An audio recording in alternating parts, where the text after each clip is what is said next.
I am coming back on to YouTube more consistently. I'd like to get back to being on YouTube more consistently. And the reason is there's a lot to share. There's a lot to share of happenings going on at PlayMaker Training, and there's also the things that come up throughout the week where we're talking to families and we're talking to parents and we're talking to players of things that are going on. We talk to our college players a lot just to check in on them, to see how their season is going. And I feel like we should be sharing what is going on out there. And I feel it's really how Playmaker, got the word of mouth out there through social media, through YouTube specifically.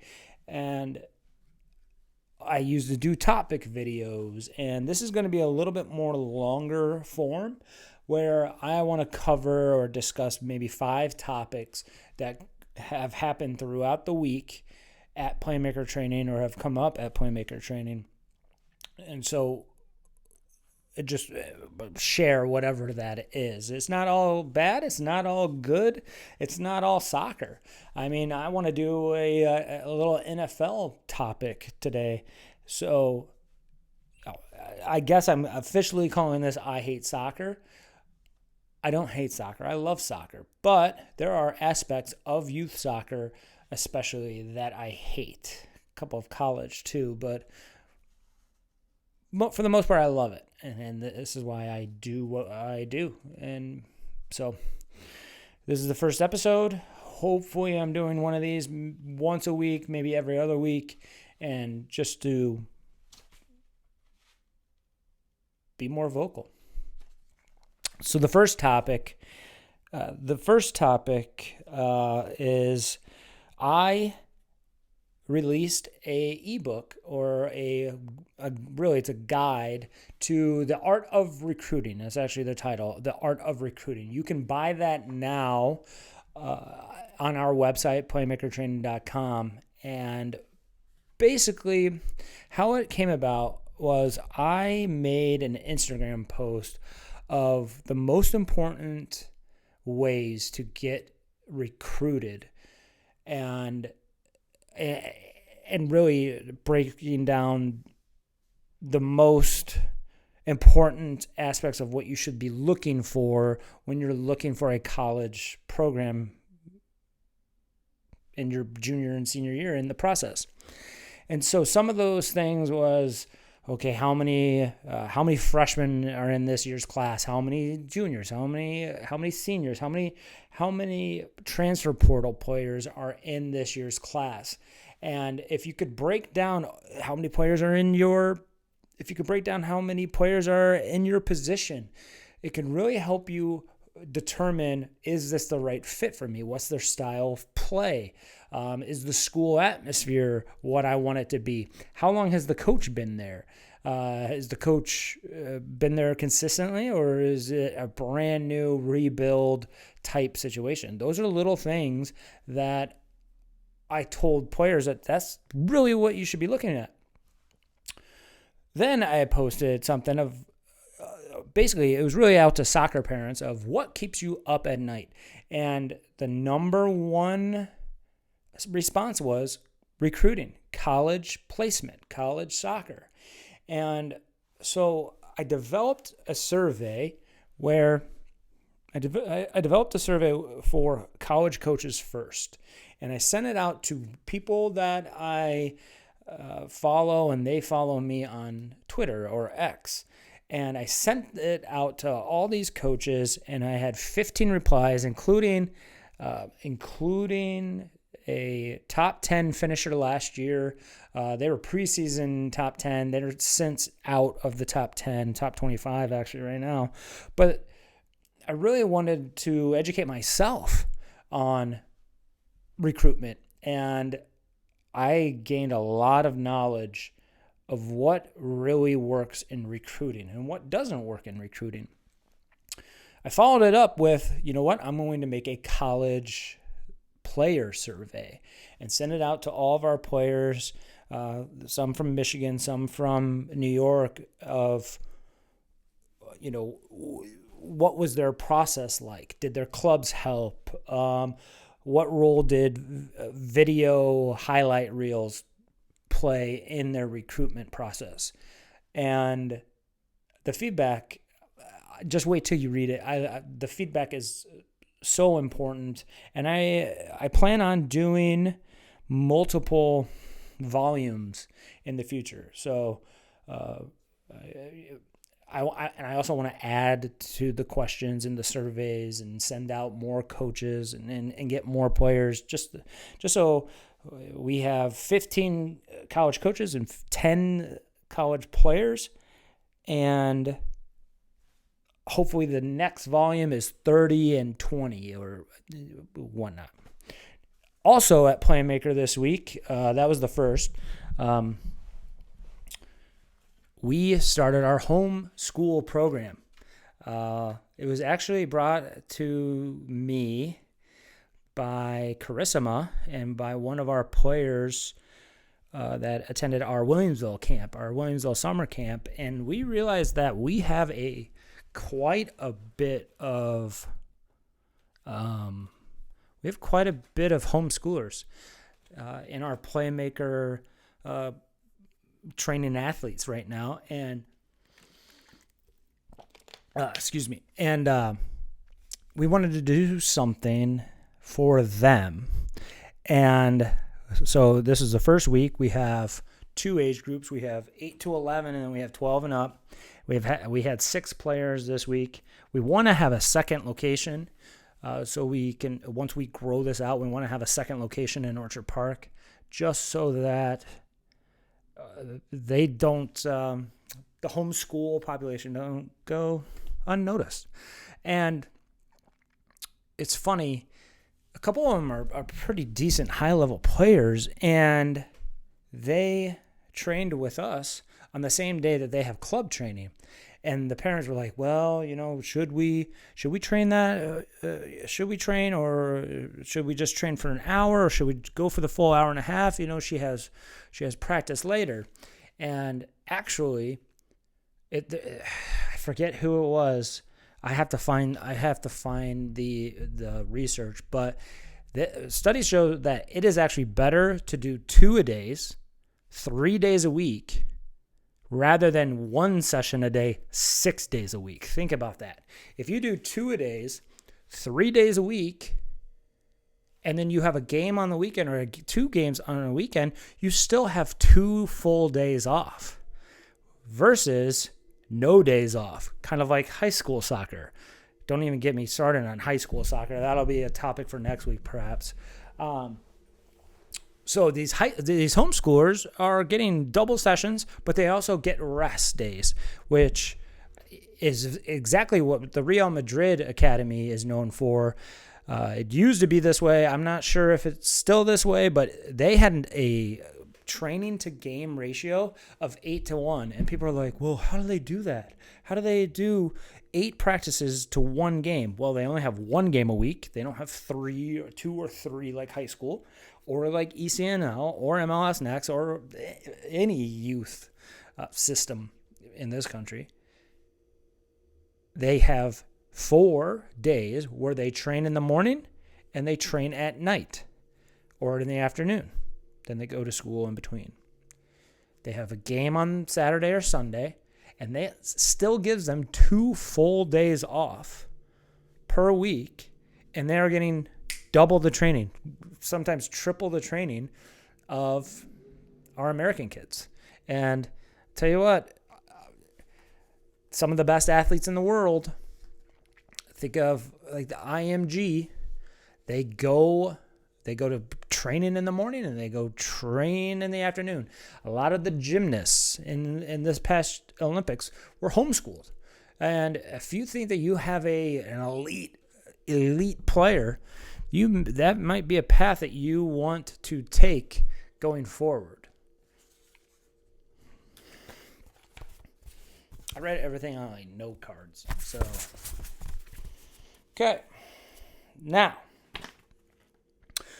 another reason why I want to get back to YouTube is to really shine some light on things that I see that are going on outside in the Western New York area, but it's not just Western New York, and I've been over this for years, that just because I'm covering a topic, that doesn't mean I'm talking directly at the Flash or talking directly to RNY. Most of the time I am, but most of the time I'm just talking in generalities. So here is something that I've gone over with multiple sets of parents this week and multiple college players this week. And it's the idea of playing for a subjective coach. What do I mean by that? Soccer is by far the most subjective sport, I believe, out there. No two coaches look at the same player the same. They look at them differently. Well, I, for one, have always geared towards the smaller, technical, quick twitch type players versus the big behemoths that have a poor touch, but they can run like the wind and they can, win every single tackle. And so what I really recommend parents, players, really coaches, you need to do this too, is make your evaluations as much objective as possible. Why do we do fitness tests? Let's talk about fitness tests. Why do we do fitness tests? So that you can cut a kid. That's the only reason why you do it. Because we're not doing it to make sure that our best players are fit. No, you do it so that you can cut the kids that you don't want on your team. That's why. And it drives me up the wall all the time when I hear coaches harp on the fitness test, when in reality, what they need to do is just look at the tape, look at the film, look at game film, and really dissect. This player hasn't completed more than 50% of their passes. This player rarely wins tackles, wins possession, right? They're always losing possession. You go into that in an evaluation, I would respect a lot more of your opinions if it was like that. But instead, it's broad-based. Oh, you know what? We're going to test some things out. We're going to try. Or, hey, coach, I completed 80% of my passes. Why am I getting taken out? Oh, just wanted to change the pace up. It's like, no, be honest. If you're taking a kid out just to sub them out so you could get another kid minutes, say that. There's nothing wrong with you saying that as a coach. But for the players and parents, I would go back and make highlight reels of every single time that you encountered the ball. Every single time that you were on the ball, blocked a shot, blocked a cross, won a tackle out of the air, or won the ball out of the air, completed passes. U.S. Soccer in the Development Academy used to do packing, and the local MLS Next team, I don't think that they do it anymore. They should. And what packing was, imagine that you're an attacking center mid, and you play a ball and complete a pass to your forward, and you knock out 4 players with that one pass. So you put 4 players out of the play, the entire back line. Well, that player and that pass gets 4 points. We need to go back to it, because all the time I'm hearing player feedback from coaches saying, well, you're too cautious. You go backwards too much. Well, if we were to look and dissect the game film, maybe that player was very timid in possession and very calm. But I know that I've been hearing this for years from honestly the same club, and it's similar types of players of, you know what, you need to be more aggressive or take chances. But then if they take chances or if they take too many touches, then they're yelled at for taking too many touches. So it's kind of like a bipolar situation there. I feel that a lot of times coaches make snap decisions on where they're going to take their teams based on what they think that day at the game. There's a reason why NFL coaches in post-game press conferences, mostly after a loss, there's a reason why most coaches will say, I don't know. I gotta check the tape. I gotta watch the game film. How many times was there a game that you played terribly or you thought you played terribly? You went back, watched the tape, and you're like, you know what? I wasn't that bad. I was pretty darn good. How many times did you walk off the field like you were the man, the best player on the field? You watch the game back and you're like, wow, maybe I wasn't that good. There's a reason why coaches say, I got to watch the film. Watch the film. Start watching the film. And then you could give feedback to your coaches. Be like, hey, by the way, my packing score was 70. I completed 80% of my passes. I created crosses on 3 of my passes, meaning I played the ball out wide. I blocked 8 shots, and I blocked 2 crosses, and I won 3 duels where the ball went out of bounds for us. And you say I didn't play very well. Objective. Be objective when you go into evaluations. Know your stats. Know how you've been playing. The next topic, 4th topic, is the war on technical training. I've dealt with it for years here. Except if it's your own club doing the technical training for some reason. Like if one of our staff coaches are doing technical training, it's okay. But don't train with that Jason Collinsworth. Don't train with PlayMaker. We will bench you. We will treat you poorly. That's gone on here. That's gone on here for 10 years. It's going to be 10 years for me in Buffalo in February. 10 years. And there have been several instances where I've had parents and players approach me and be like, yeah, they told us not to train with you anymore. Or, well, we don't involve defenders enough. And but here's the Techne app. Wait, what? The Techne app is an app where it's basically you and a wall, or you and cones, and you're doing technical drills. Even though if you're here in a group setting, we are finishing 90% of our sessions with defenders. So I don't know where that exactly came from. It's from coaches that have never watched my training sessions, but that's neither here nor there. What I have a problem with is players that train with us end up usually being the most technically clean players on those rosters, but then they get cut or they get less playing time because of their size. Going back to the whole, I like the fast twitch, younger, smaller players, technical, fast, quick. And then we have coaches that say, well, you're not technical enough. Well, we're working with Jason. Don't work with Jason. Don't work with Jason. You just need to do it on your own. It doesn't make sense. In multiple cases, I've heard players getting cut and multiple coaches saying, you're a really good soccer player. You're so technical. You're clean. You never lose the ball. But we're going to take the bigger, faster, stronger, more aggressive kid. Really, it's not size anymore. It's the aggression. Like how nonstop are you? If you look like you're doing a lot, you must be doing a lot. You ever notice back in the day with Sergio Busquets?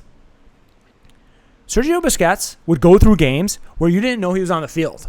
You think he had a good game or a bad game?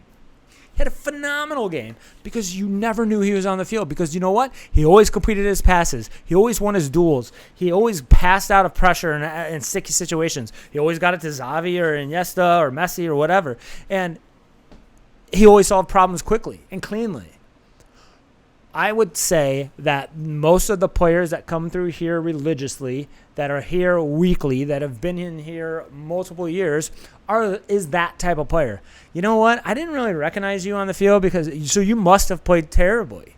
But then the kid that is a constant turnover machine, but she sprints 90 yards to win a tackle, to save a scoring chance, that kid is much better than the player that you didn't notice because they were so technically clean. It's been going on for years. It's not going to change. No matter what I do, no matter what our teams do or players do, they're always going to get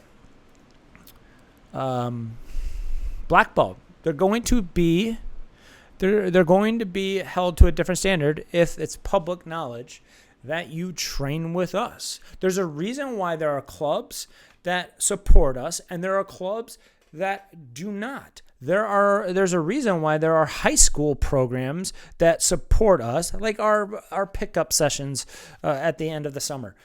There are coaches, high school coaches, that sent players to us for those pickup games, and then there are coaches that did not. I keep receipts. I see it. I'm not dumb, and I know that there are coaches that say, "Hey, don't go there. Don't go there. Don't go to these pickups. Don't, we don't want to support that." And I'm going to be more vocal about it. Every single time that I hear a story about it, I'm going to be more vocal about it. And the fifth and final topic, let's talk about Tua. Let's talk about the Bills too. Bills look good, guys. Bills look good. I think this is the best version of the Bills since you guys have been a contender.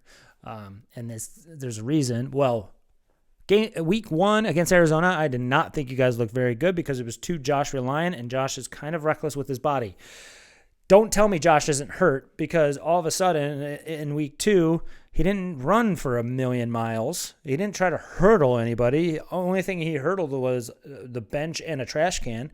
And he was efficient passing. He only had to throw the ball 19 times. James Cook is a beast out of there. And some people were saying, "Oh, Josh is happier."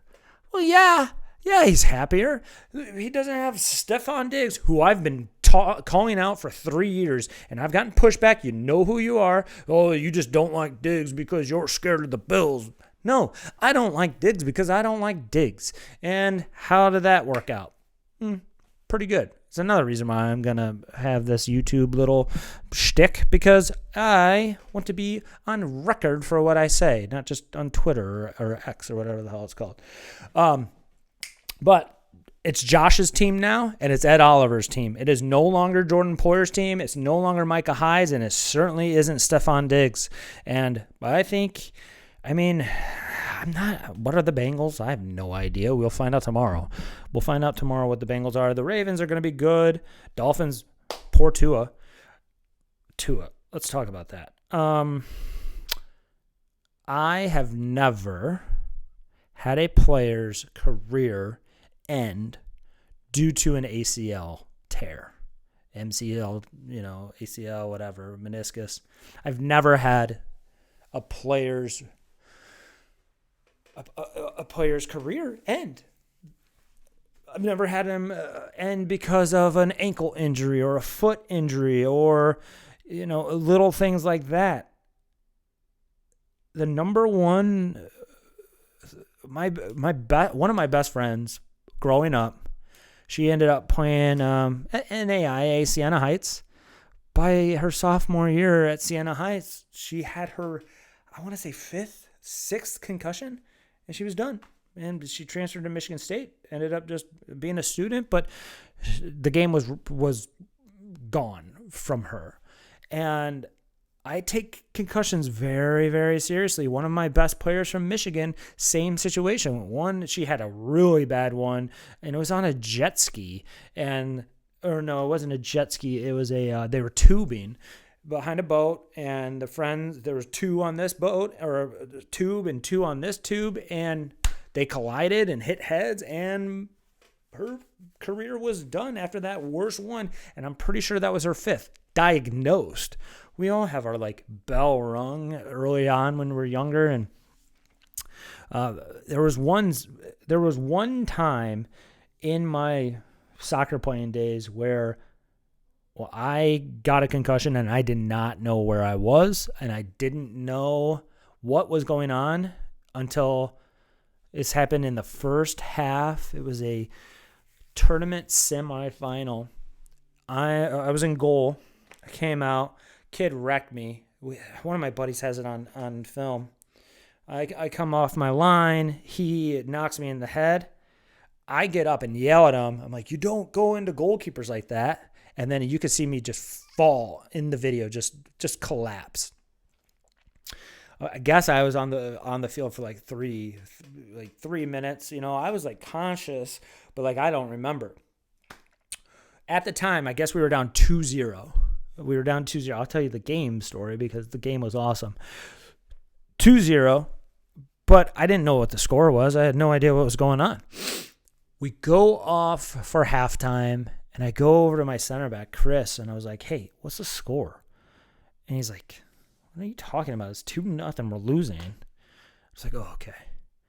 Well, the game ends up 3-3. We go into PKs after overtime. We go into PKs. I save a PK, and we lose, I saved 2? I saved 1. I think I saved 1, maybe 2 PKs, and we lost. We missed almost every single PK, and we lost on PKs. That's neither here nor there, but that's how scary some of these brain injuries are, or these concussions are, is that you literally lose short-term memory. And I feel for Tua, if I ever have players in here, and let's say we're working on headers or something like that, where if we're in a team setting, we'll have servers and we'll head and stuff. And I always ask who has a history of concussions. And if we have one player that has a history of concussions, I scrap it because it's nothing to play with, and it's nothing that I wish on anyone. But that wraps up the first episode of I Hate Soccer. I don't know if that name is going to stick, but I'm passionate. I'm opinionated, and I have no problem sharing my opinions. Whether they're right or wrong, prove me wrong. If I'm right, like and subscribe.